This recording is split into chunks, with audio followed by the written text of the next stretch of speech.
আমরা দেখব সাহাবায়ে কেরাম আল্লাহ রাসূলকে কেমনে ভালোবাসছেন।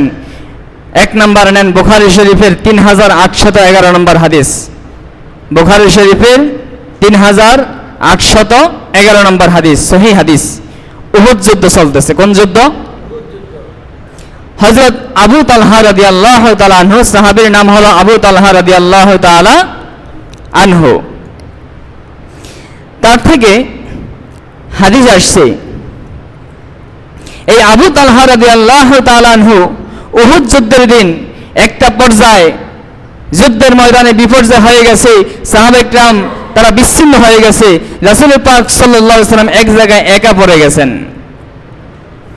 শত্রু বাহিনী, কাফের বাহিনী একটা সুযোগ পেয়ে গেল যে রাসূল পাক সাল্লাল্লাহু আলাইহি ওয়াসাল্লামকে হত্যা করবে। কি বলেন, একটা পর্যায়ে এরকম হয়েছে কিনা? এক পর্যায়ে আল্লাহ রাসূলের চেহারা মুবারকে, আল্লাহ রাসূলের কপাল মুবারকে তীর বিক্ষিপ্ত হয়েছে কিনা? নবীজির দান শহীদ হয়েছে কিনা উহুদের ময়দানে? এই যে মুসলমানদের বিক্ষিপ্ত হয়ে যাওয়ার পরিস্থিতিতে কাফের মুশরিক একটা সুযোগ পেয়ে গেলেন আল্লাহ রাসূলকে আক্রমণ করার।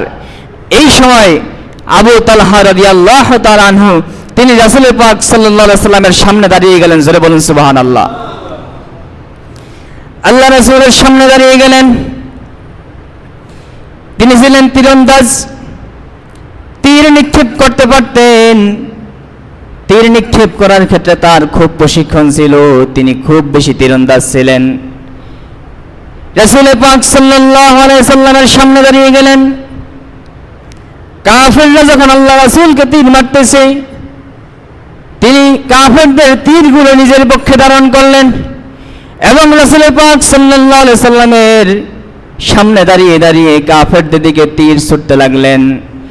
এক পর্যায়ে রাসূল পাক সাল্লাল্লাহু আলাইহি ওয়াসাল্লাম তার পিছন থেকে এভাবে উকি দিয়ে তাকাইতেছিলেন যে দেখবেন কাফেরদের কি পরিস্থিতি। একটু পিছনে, তো পিছন থেকে কাঁধের উপর দিয়ে উকি দিয়ে তাকাইবেন, এটা তাকাইতেছিলেন, দেখবেন তারা কি করতেছে।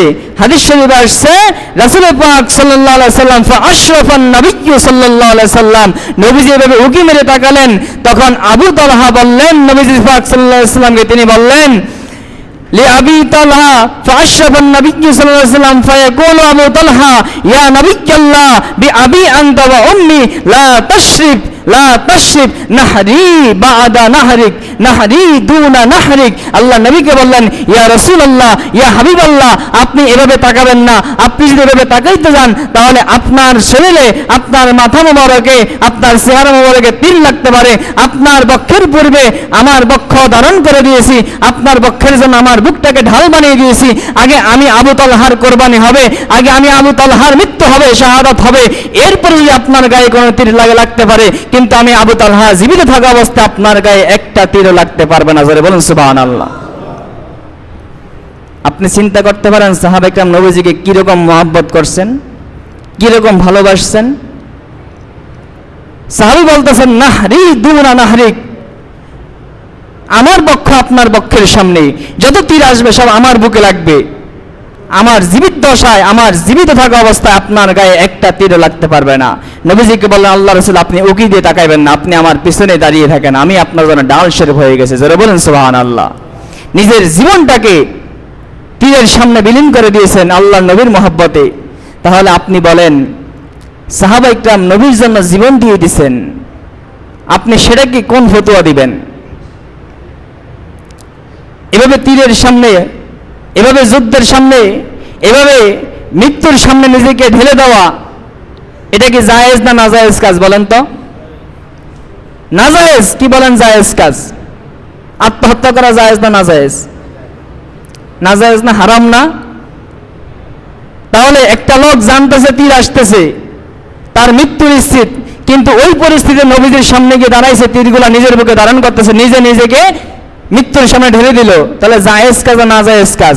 কিন্তু যখন নবীজির মহব্বতে নবীকে রক্ষা করার জন্য এই কাজ করছে, তখন এই কাজটা কি শুধু জায়েজ হয়েছে না সবচেয়ে উত্তম কাজ, জান্নাতে যাওয়ার আমল হয়েছে? তাহলে রাসূল পাক সাল্লাল্লাহু আলাইহি ওয়াসাল্লামের জন্য সাহাবারা এইরকম ত্যাগ করছেন, জীবন দিয়ে দিয়েছেন। পৃথিবীর মধ্যে কোনো মুহাদ্দিস, কোনো ফতোয়া দেওয়ালা, কোনো মুফতি সাহেব ফতোয়া দেয় আজ পর্যন্ত যে এটা নাজায়েজ কাজ হয়েছে, বেদাত কাজ হয়েছে। কিন্তু আজকে যখন রাসূল পাক সাল্লাল্লাহু আলাইহি ওয়াসাল্লামের শানে মহব্বতে মিলাদ ও কিয়াম করা হয়, নবীজির সম্মান রক্ষার্থে, নবীজির প্রতি মহব্বত প্রকাশ করার্থে, আনন্দ প্রকাশ করার্থে র্যালি করা হয়, যখন নবীজির মিলাদ কিয়াম করা হয়, তখন এরকম ফতোয়া আসে, এটা অবশ্যই অবশ্যই ভুল ফতোয়া, অবশ্যই অবশ্যই এটা ঈমানের নকসানিয়াতের কারণে এই ফতোয়া আসে। অন্যথায় যদি নবীর মহব্বত অন্তরে থাকতো তাহলে এরকম ফতোয়া দেওয়া কোনো মুসলমানের পক্ষে সম্ভব হতো না, ঠিক কিনা বলেন?